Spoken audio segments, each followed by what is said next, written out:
Hey guys, Motor Car Nut here, and now this is the install and start up. All right, first thing, you want to make sure you work neat and clean. Don't forget to put your flex plate on, torque it down. All right, make sure that the torque converter is inside the transmission, didn't pull out, so it's not going to be binding when you try to put the engine back on. I tied up things out of the way, so when it goes in nice and easy.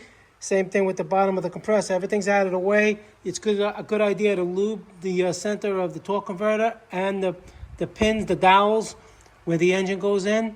So it just slides in nice and easy.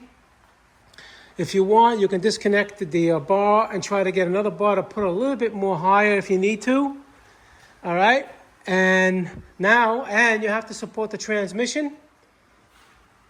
Make sure the transmission is supported. And you pretty much want it straight. You want the transmission straight. You see these two bolt holes right here? See how they're a little bit off to the side? They're not like that. They're a little bit off to the side. On your, when you put the engine in, if you could also see that it's off a little bit. So when you put it in, it should slide in nice and easy. It should. And you slowly put it in. You don't want to scratch the car. You don't want to scratch the hood. And it's good to have two people. You can do it nice and easier with two people. But you could do it by yourself if you don't have a helper. All right? You just slowly go down. Just make sure you're not snagging nothing. You're not snagging any wires that will rip out and cause a little bit extra work for no reason. And what you want as you're trying to line up the engine with the transmission, you see the space on the top and the space on the bottom? You want them pretty even. You don't want it cocked this way or cocked that way. It's not going to go in. That's why when you support the transmission, it's got to be at a certain nice and straight, opposed to the engines. You see how it's pretty much straight? Now we'll just lift it up, guide it, and just stick it in a little bit. Have one of the engine bolts ready so you can just thread it in. And that's what we're going to do next. So now we look pretty good down here. You see this dowel over here? It's pretty much in line. This looks good over here. To put the bolt in there, nice. So you got to just make sure that the back is good too over here. And you can put a bolt in there. And you don't want to cross thread these threads. So we're going to just screw that one in a little bit and try to get one in the top. And then we'll take it from there. All right, once you get the bolts in, you see I'm nice. I snugged them down, and then I got this one down here too. This bolt down here, and nice and tight. So after this, what you want to do, you want to take the crane out of the way. So you're going to install the motor mount, all right, with the bolts that you took out, and also this part. And we're going to basically align the engine and let it sit on this motor mount so we can take away the lift. So after you put all the bolts in, make sure you tighten them all. And don't forget the one up there. All right, and make sure it's not binding in here. You see the converter? It's supposed to move nice. And while you're down here, you got to I took the pulley off to make the engine going easier. Hopefully you did the same thing. You put your pulley back and you turn it only clockwise until this lines up, and you put I believe the 17 millimeter. And you do them all, you tighten them all down. You got to look for the specs for your own car. I try to give specs, and then everybody, I get 10 different people working on 10 different, slightly different variations with all different torque specs. So you got to do your due diligence on that, because I can't give 30 different types of torque specs, even if they're all the same. I'm not sure. I don't make these cars. I just fix them. All right. So after you torque all of those down, you can do whatever you can do down here, like the compressor, the AC compressor. You can mount it here. You can put the pulleys, the water pump pulley if you took it off, the idler pulley over there. Anything you can do down here while you're down here, and then we're going to go back up. And when you're tightening the bolts, don't tighten one down all the way and then the others, because they may not fit in. So tighten them all. There's 4 of them. Tighten them hand tight, all 4 of them, and then tighten each one. And make sure you put the cover back. All right. Now I'm going to just put the AC over here. I already installed the 3 pulleys here. Next we're going to do is install the starter. All right, and then we're gonna we're not gonna put the intake manifold yet. First, let's do the starter, and then maybe I'm gonna do the exhaust manifold. Now, it's a good idea if you didn't do it. If your studs come out, see, I have two studs here, and that helps align when you want to put this back on, so it doesn't slide. It's hard to screw in bolts trying to line it up. So what you can do is you can use, you see how they come out like this? You can put a lock wrench right over here, really tight, and zip it out, and then screw this back into the block, and this way now you have the studs to hang the gasket on and to slide the exhaust and then tighten those bolts. It just works easier that way. All right, so install the starter with the harnesses. All right, so now did the exhaust in the back. Make sure you put the shield. And this part over here, it's gonna have two 10 millimeters that mounts over here on the side. So but before you do that, hook up the heater core hoses, and then you can put this on so it's not in the way. Then come down here, all depending on what you did. I'm gonna put this hose back. I'm gonna install the alternator. And after that, make sure you get this hose, the two heater core hoses, and now we're gonna take this part that you folded over here, we're gonna fold it here, all right? And we're gonna hook up, it's pretty easy. They pretty much go to where they're supposed to go. And we're just gonna hook up all the hoses and the fuel lines too, all right? And the fuel lines, you just push them back on and pull them, make sure it doesn't pop out, and then just put this little safety on there. This is very important, all right? You don't wanna have no vehicle fires. Now, the alternator, it has this part, all right? And on the bottom, right here, you can keep the bolt in there, and it's a slot, and it just slides in. So you make sure it slides in, and then you screw it in, all right? Keep it loose. Everything hand tight. So as long as it can screw in, it's down enough. And then we're gonna put the belt on, and then we're gonna tighten this bottom bolt, and then tighten this bolt. But before we do that, you wanna hook up the harnesses. Like I said, it's so easy. They bend to where you took them off when you did it, when you were removing it. And then we're gonna put the belt on. When you do the AC, when the alternator, I mean, make sure you plug it in here and down there for the AC compressor. Make sure this lug is tight on the alternator. And the routing is like this. All right, you have your alternator. This is the pulley. It goes around the crank, around the AC, and then the other pulley and back up to the alternator. That's the routing. All right, you want to stop that. Now make sure we're going to put the intake manifold on. So just make sure everything is out of the way to put that on. This is nice and clean. All right, whatever has to be hooked up to the manifold, just keep it to the side. Because when we put it on, it's you're going to have to feel your way around. We're going to have to go underneath, mount this again. Not that hard. And another thing, you always use a new intake manifold gasket. All right, and just clean this off a little bit. And you see this little slot here? That's where this goes, like this.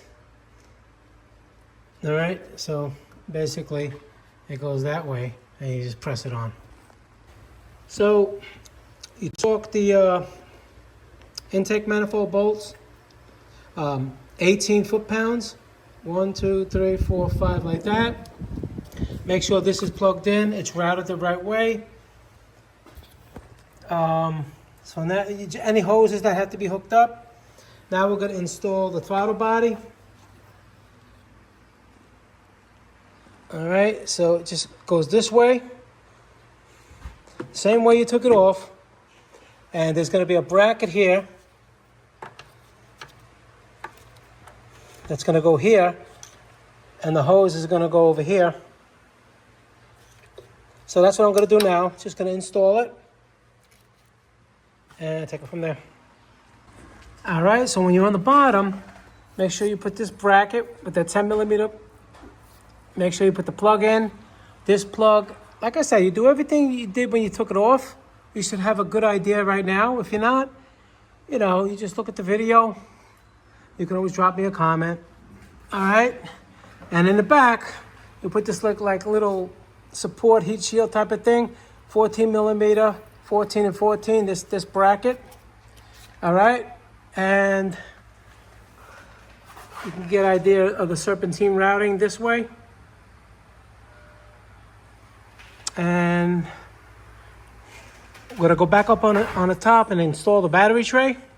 If you took the battery tray out, you got 12 millimeter, 12 millimeter, 12 millimeter in the back, 10 millimeter here, 10 millimeter there, and 10 millimeter here, and that secures that.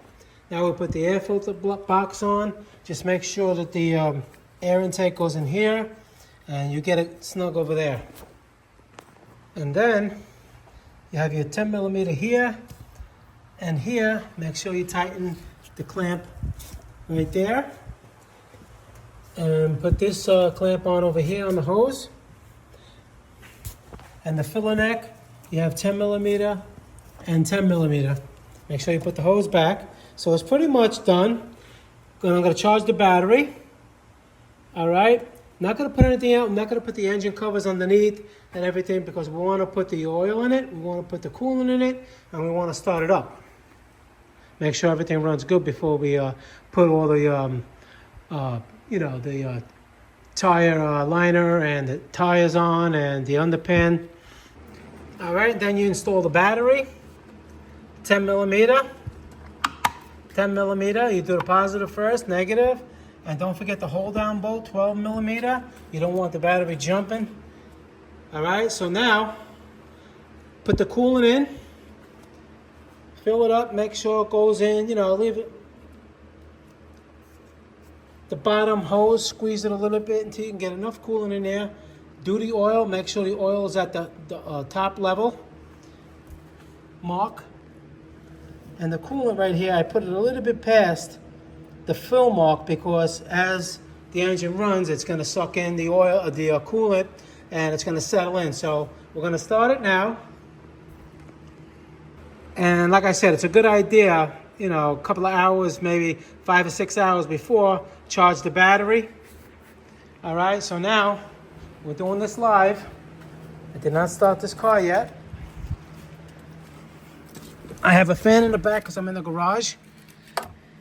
So what you do is you turn the ignition on. You shut it off. Turn it on again. What's that doing? It's pressurized, the fuel's pressurizing the rail.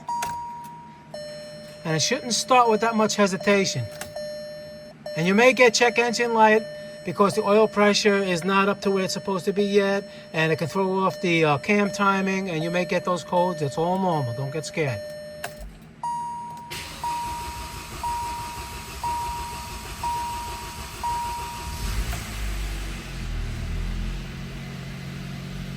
All right. She started. See how long it took? And it may run a little rough. Sometimes it could even stall. So right now, it's shaking a little bit. All the sensors, everything has to, okay. It was shaking and now it's stabilized. The computers are taking over. You may get some smoking from the oil on your hands touching the exhaust. That's all normal. So at this period, you don't rev the engine, let it idle. Let it come up to temperature, let the fans come on at least once. What you want to do right now is check for any leaks. So that's what we're going to do. I mean, you're not going to have a lift, but it's the same thing. Going to look underneath first.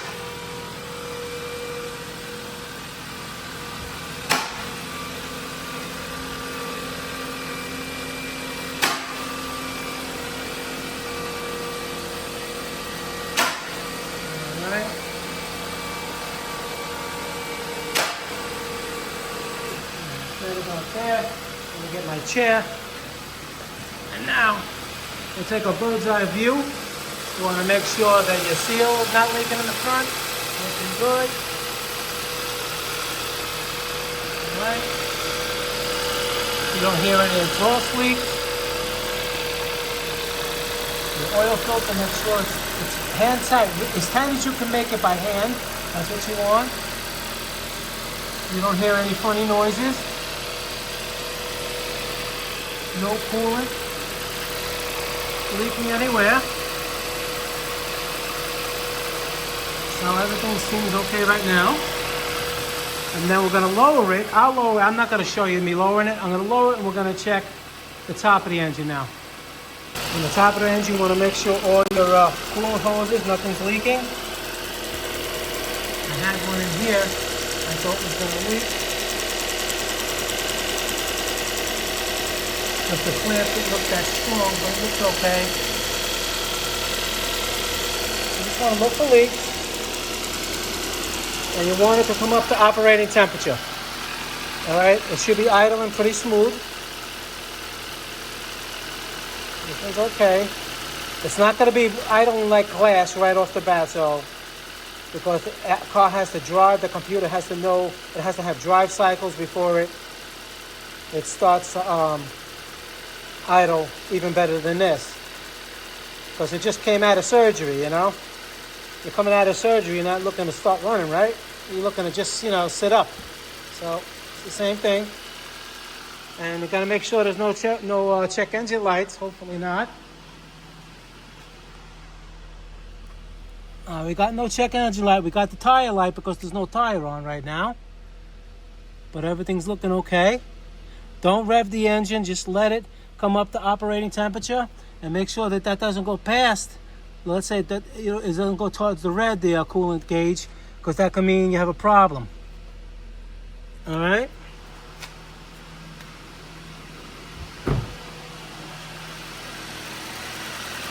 So I'm going to let it come up to operating temperature, and we'll take it from there. All right. It's about 10 minutes. Fans came on. 5 minutes. They came on twice. Now, we're going here. And the main thing is the coolant. You don't want the gauge to go past the middle. Well, a little bit past, it depends how hot it is, but normally they stay right there just before the middle. Now, this car's idling a little too high. Now, it could be if you clean the throttle body, because you clean the throttle body, it had carbon buildup in it, so the air passes through was less. Now, if you cleaned it, there's more air, so the RPM is raised right now. You drive it, a drive cycle, I would say about an hour of driving, or sometimes it happens even faster, it should all of a sudden come down to like around 700. All right? So don't worry. And if you had codes, you wait, you clear them, and see what comes back after you do a drive cycle, unless something is bad or you messed up the timing or whatever, you know. Hopefully you won't have any of those problems. Yeah, I just wanted to show you, car is still in the garage, and it came down. So that's what you want, about 600 RPM. So the computer took over pretty fast. I didn't even road test it yet. So you sit back. I'm gonna put the link of the parts I use, the head gasket set, the crank, the bearings and everything. I'm guessing about $400 plus your labor watching my videos, or spending $6,000 to $8,000 for the same exact thing, and it probably won't be done as good as you would do it, because they would leave clips off, brake clips, this and that, where you would take your time and you would have more peace of mind. All right, guys, that's Motor Car Nut watching out for you. Please subscribe, hit that like button. Any question pertaining to this video, leave them below. I answer all my questions. If you guys have ideas for different types of videos, if I can make them, I will. And I'll see you guys in the next one. Thank you very much for watching. I really appreciate all the feedback too. Thank you.